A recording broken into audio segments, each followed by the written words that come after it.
est-ce qu'il y a justement des espaces laissés vides par la Constitution qui évoque le mandat impératif? Il n'y a aucun espace. Par le code électoral. Il n'y a aucun espace. Et pourquoi donc ce débat? Il y a... Est-ce que c'est dans la Bible? C'est pas dans la Bible. Bien sûr que oui, je vais te montrer. Pas le code électoral là-bas. Mais ça ne fait rien. Tu vas voir ce que la Bible a dit dans Tite. Dans Tite, j'espère... Le code électoral là-bas. Oui, oui. Non, ce n'est pas le code. Je dit que ce n'est pas le code électoral qui est en cause. Ce sont les comportements. Ce n'est pas le code. Il ne faut pas tout voir dans le code. Les gens font des choses, ils perdent les élections et ils parlent du code. Alors, Tite, tu es où? Il faut le chercher. Oui, je vais le trouver. Le voici. Tite chapitre 1, verset 10. Écoutez ce qu'il dit. Il y a beaucoup d'indisciplinés. Vous ne voyez pas ça? Et on n'a pas besoin de chercher Tite pour aller... Vous voyez ça? Il y a 2000 ans que c'est écrit. C'est Paul qui parle aux chrétiens. Il y a beaucoup d'indisciplinés. De 20 parleurs. 20, V-A-I-N-S. C'est-à-dire des gens qui parlent dans le vide. Des 20 parleurs. Des gens qui abusent l'intelligence. Il ne dit pas des gens qui abusent d'eux. Il dit les gens qui abusent l'intelligence. Ça veut dire quoi? Les gens qui abusent l'intelligence. Ça veut dire quoi? Toi, tu es plus... Les gens qui abusent l'intelligence. Oui. C'est-à-dire... Expliquez. Les gens qui trompent. Les gens qui trompent. Ils abusent l'intelligence. Tu dis, il y a beaucoup de 20 parleurs. Des gens qui abusent l'intelligence. Il faut leur fermer la bouche. Revenons donc aux dispositions. Je finis. Il faut leur fermer la bouche. Car ces gens-là continuent à bouleverser des maisonnées entières en enseignant pour un gain malhonnête des choses qu'il ne faut pas enseigner. Tu enseignes que tu n'étais pas à l'élection, mais tu as des élus. Tu enseignes ça. Tu te mets devant tout un pays pour dire aux gens que dorénavant, vous pouvez ne pas aller à l'élection, mais vous aurez des élus. Dans quel autre pays on peut répéter ça jusqu'à les gens se mettent à faire des discussions? Pourquoi vous laissez que notre pays aille dans ce sens? Pourquoi vous laissez que par orgueil, par ego, par sentiment qu'on détient un savoir, si on dit c'est cela? Ce n'est pas vrai. C'est dangereux. Il faut stopper ça tout de suite. Est-ce que c'est de notre ressort? C'est de votre ressort. Je vais te dire, non, on n'a pas besoin même d'arriver au Conseil constitutionnel parce que ceux qui organisent cette controverse, ils n'attendent pas la vérité du Conseil constitutionnel. Ils savent ce que le Conseil constitutionnel va dire. Le Conseil constitutionnel ne dira jamais que si tu n'es pas allé à une élection, tu peux avoir des élus. Alors, est-ce que ce débat n'est pas tenu par ceux qui veulent justement faire le flou? Parce que lorsque je vois la fiche qui annonce le meeting de Maurice Kamto en France, c'est bien mentionné candidat de l'APC, pas du MRC. Le code électoral dit que c'est un parti politique qui t'investit. Oui. Pas une alliance. Une alliance n'est pas un parti. On est d'accord là-dessus. On est d'accord. Avec le groupe de droit... Utilisez tous vos mots. Oui. Mais si c'est pour égarer les esprits, on va vous fermer la bouche. Comme c'est dit dans le titre. Il faut leur fermer la bouche. Parce qu'ils enseignent des choses qu'il ne faut pas enseigner. Alors pourquoi on se comprenne tous? On va donc leur fermer la bouche. Je suis dans le camp de ceux qui vont travailler pour qu'on ferme la bouche. Il y a le code électoral. Il y a le code électoral qui a des dispositions qui sont claires. Voilà, notamment le chapitre 3 de la déclaration de candidature. L'article 120 dit les candidats à l'élection présidentielle de la République sont tenus de faire une déclaration de candidature. Arrête-toi un peu là. Arrête-toi un peu là. Oui. Est-ce que tu peux donc être candidat sans faire la déclaration de candidature? Nous n'y sommes pas encore, oui. La voici, c'est quelque chose. Tout le monde peut comprendre ça, non? Pourquoi après tout le monde ne comprend plus? Lis après. Alors, l'article 121 oui. Qui dit dans son premier alinéa, les candidats peuvent être soit investis par un parti politique. Oui. On sait quels sont les partis politiques qui peuvent, soit indépendants, à condition d'être présentés comme candidats à l'élection du président de la République par au moins 300 personnalités originaires de toutes les régions, à raison de 30 par région, et possédant la qualité soit de membre du Parlement ou d'une chambre consulaire, soit de conseiller régional ou de conseiller municipal, soit de chef traditionnel de premier degré. C'est ce chapitre qui indique que même vous pouvez être candidat. Arrête-toi là. Tout le monde comprend? On a compris que même vous pouvez être candidat. Non, est-ce que tout le monde comprend? C'est clair. Que si je suis indépendant, indépendant, c'est-à-dire quoi? Vous n'êtes pas des partis de... Ça veut dire que je n'appartiens à aucun parti. Oui. Si je suis comme ça, et que je veux être candidat, il faut que certains notables m'investissent, me donnent une lettre d'investiture, de présentation. Oui. Et le législateur dit quel type doivent être ces notables. Des conseillers municipaux, des conseillers régionaux, des députés, des sénateurs, ou les membres des chambres consulaires, c'est-à-dire la chambre d'agriculture, la chambre de commerce, la chambre de commerce, la chambre d'industrie, la chambre, etc. Ou bien les chefs traditionnels, pas tous les chefs traditionnels de premier degré. Ce sont des notables du pays. C'est eux qui doivent donc te donner, à raison de 30 dans chaque région. Si tu as 40 dans une région, ça va aller. Et si tu n'as pas 30, si tu as 40 à l'ouest, et tu n'as pas 30 au sud, tu vas venir dire que oui, mais 40, j'ai plus 10 ici. Il me manque ça n'a pas compense. C'est 30 par région. Parce que le sophisme, Jean-Jacques, les gens qui enseignent ce qui ne doit pas enseigner. Mais ce chapitre-là n'exclut donc pas... Non, le jour où un autre orgueilleux agrégé va entrer dans la vie de ces pays, il aura 40 signatures là-bas, et 20 ici. Et il va commencer à nous dire que le total, c'est ce qu'on a demandé, non. Parce que nous nous permettons de créer la controverse n'importe où, n'importe quand, pour montrer que... Mais ce qui est clair, Maurice Kamto, au regard de ce chapitre, cet alinéa peut être candidat. Mais qui a dit, tu as entendu quel homme politique camerounais dire que Maurice Kamto, comme citoyen, ne peut pas être candidat. Justement, si tout le monde a rappelé à Maurice Kamto que pour être candidat, si tu veux être candidat indépendant, même comme tu es un homme politique, tu peux être un candidat indépendant. Tu vas remplir les conditions, c'est tout, non? Il peut aussi être investi par un autre parti politique. Il peut aussi être investi par un parti politique. Il y a des représentants. Non, ça ne n'ajoute pas. On a dit parti politique, investi par un parti politique, point. C'est ça, non? Oui. Alinéa 1. Oui. Soit investi par un parti politique. Point, 2 points. C'est ça? C'est ça. Bon. Lui, maintenant, le troisième, ou le dernier alinéa. Voilà. Le candidat investi par un parti politique non représenté à l'Assemblée nationale. Arrête-toi là. Arrête-toi là. Oui. Ça veut dire qu'un parti dit qu'il va te donner la lettre d'investiture. Mais il n'est pas représenté. Qu'est-ce qu'on dit? On dit justement que s'il n'est pas représenté, il doit également remplir les conditions prévues à l'alinéa 1.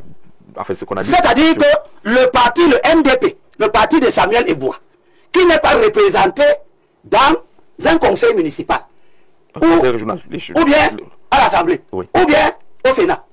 S'il décide que moi je suis son candidat, il va me donner la lettre d'investiture. Même s'il me donne cette lettre-là, je dois avoir 300 signatures. Voilà qui est clair. C'est clair ça? Ça c'est clair. Les sophistes, les gens qui enseignent ce qu'il ne faut pas enseigner, estiment donc qu'ils sont tellement savants. Ils vont maintenant spéculer sur la notion de représenter. Représenter, ça ne veut pas dire être aux élections. Si représenter ne veut pas dire être aux élections, qu'est-ce que veut dire donc représenter? Que j'ai des élus. Que tu n'étais pas à l'élection, mais tu as des élus. C'est ça? Tu n'étais pas aux élections, mais tu as des élus dans ton camp, que tu as recruté. Et tu dis que tu es représenté. Or, tout esprit normal comprend que la notion de représentation ici découle de l'élection par laquelle le peuple te donne un mandat. Puis qu'est-ce que vient faire l'article 15 de la Constitution ici? Ça vient faire quoi là-dedans? Le législateur est propre, il est clair. À l'Assemblée nationale, là où il y a des groupes parlementaires, j'entends les gens dire oui, le mandat est impératif. Vous savez d'où ça vient cette affaire de mandat impératif? Le mandat impératif est nul. C'est ce que... voilà. On connaît l'historique. Avant, oui. Voici ce qu'il y avait. Il n'y avait pas le code électoral. Voici ce qu'il y avait. Il y avait la loi fixant les conditions d'élection des conseillers municipaux. Il y avait la loi fixant les conditions d'élection des députés. Il y avait la loi fixant les conditions d'élection à la présidence de la République. C'est les 3 lois-là qui existaient. Et c'est depuis 2012 qu'on a ce code électoral. Voilà. Avant, pour les députés, on disait que est également déchu de plein droit de la qualité de député ou de suppléant celui qui, en cours de mandat, est exclu ou démissionne de son parti. C'est-à-dire que si tu étais à l'Assemblée nationale et tu démissionnes de ton parti, tu sors aussi de l'Assemblée nationale.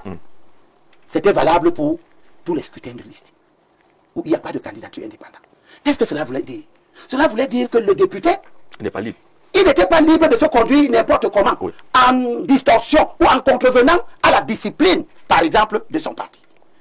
Le RDPC, voulant déranger les partis d'opposition, a introduit l'idée que l'élu, une fois qu'il est élu, même si son parti n'est plus en accord avec lui, il reste néanmoins un élu. Parce que ce n'est pas le parti qui élit, c'est le peuple.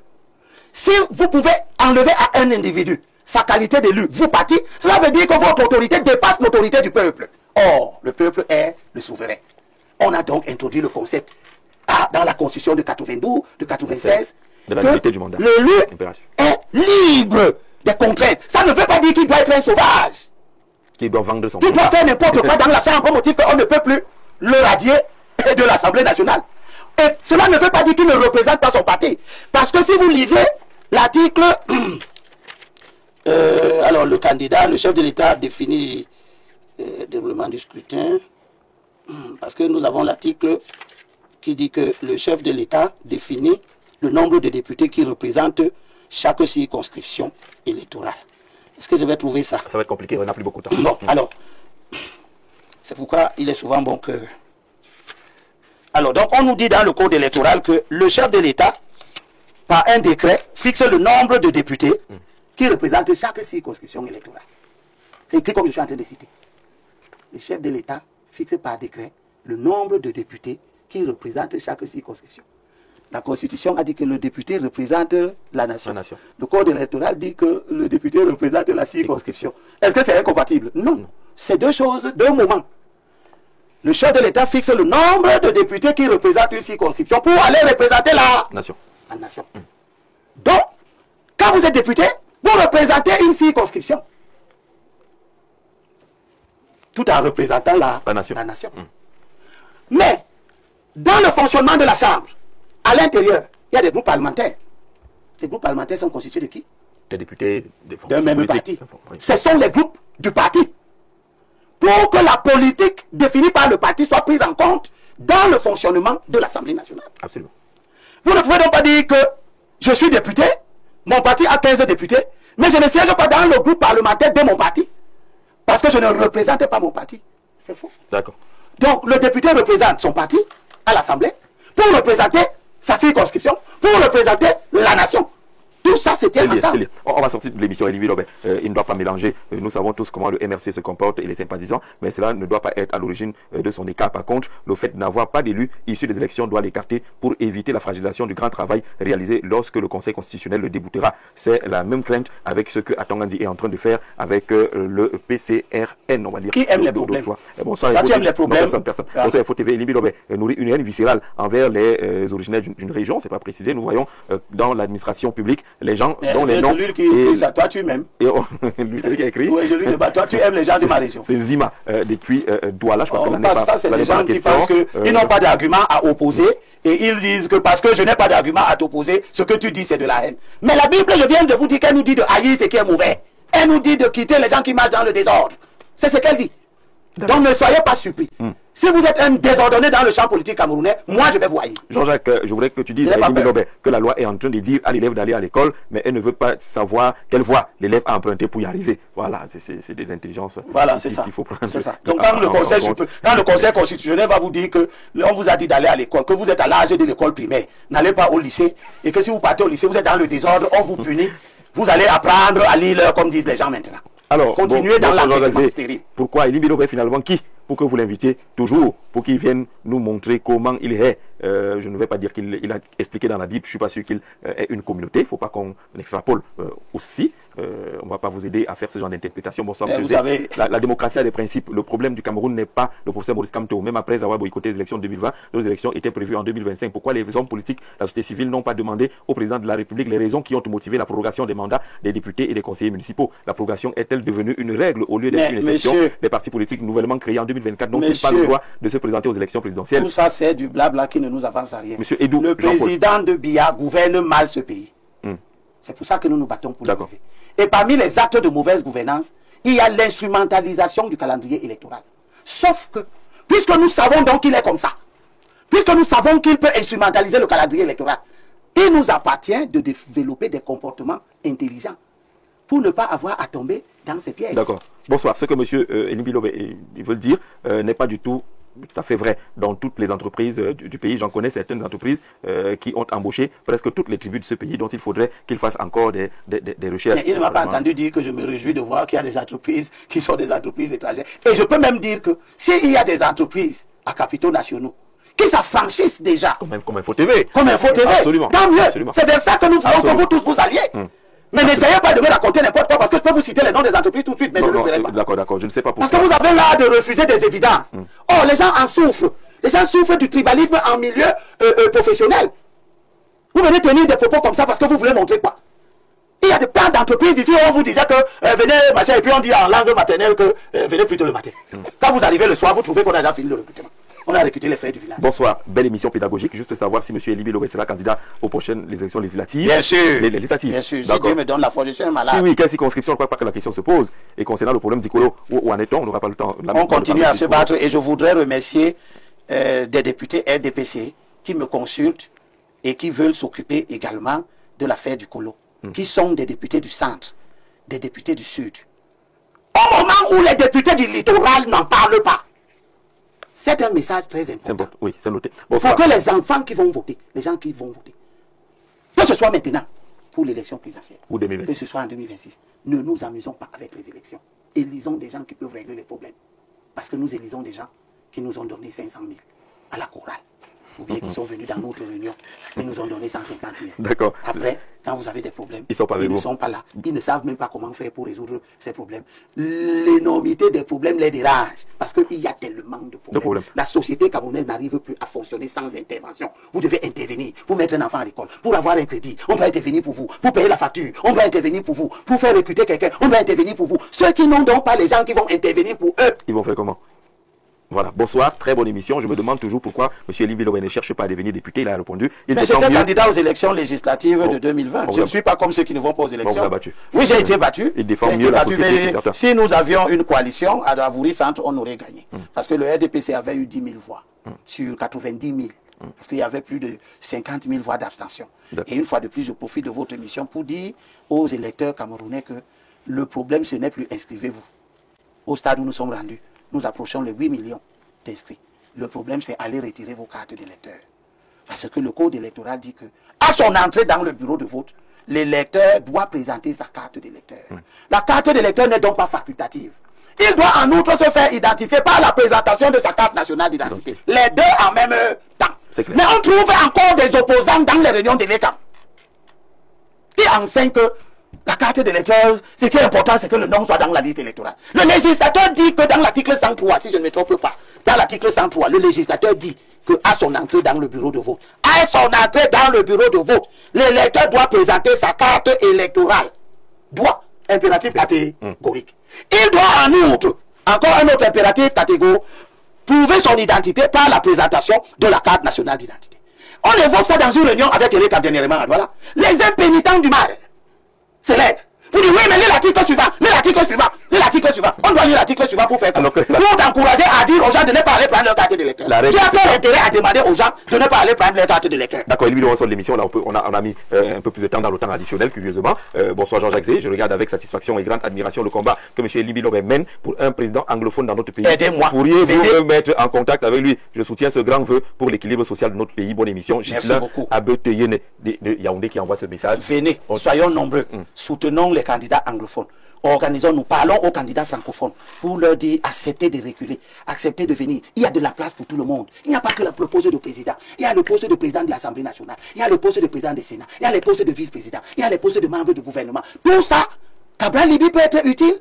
Aussi peut être utile. Matomba peut être utile. Ndam peut être utile, etc. Il y a donc de la place pour vous tous. D'accord. Mais nous risquons de ne pas avoir de place. Aucun d'entre nous, parce que vous tous, vous voulez être seulement à la présidence. Laissons comme ça. D'accord. Mettons-nous derrière Akéré. Mettons-nous derrière D'accord, Akéré. laissons donc comme ça. Et mettons fin à cette émission en annonçant la rediffusion dimanche à 7h et en vous disant merci d'avoir fait le déplacement. Merci à toutes les équipes techniques. Merci à vous. Persévérer à faire en sorte que l'élection présidentielle soit la préoccupation majeure dans ce pays. C'est clair.